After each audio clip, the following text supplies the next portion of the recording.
To change the sale label text on products in Shopify, start by logging into your Shopify admin panel and navigating to the Settings section. From the Settings menu, select the General option and scroll down to the Store Settings section. Here you will find the option to change the language and region settings. But to change the sale label, you need to access the theme editor.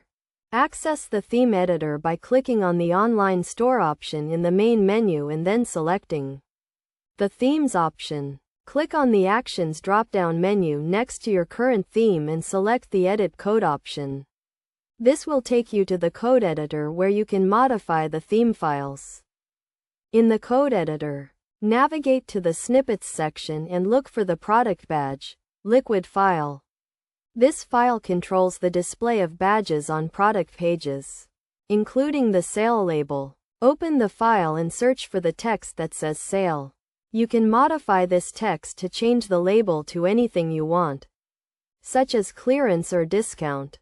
After making the changes, click the Save button to save the file. The changes will be reflected on your store immediately, and the new label will be displayed on all products that are on sale. Make sure to test the changes to ensure they are working as expected. It is also important to note that if you are using a third-party theme, the process may vary slightly.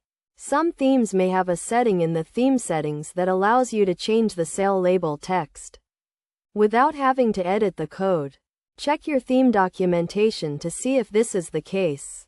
By following these steps, you can easily change the sale label text on products in your Shopify store and give your store a more personalized look. Remember to always make a backup of your theme before making any changes to the code, and test the changes thoroughly to ensure they are working as expected.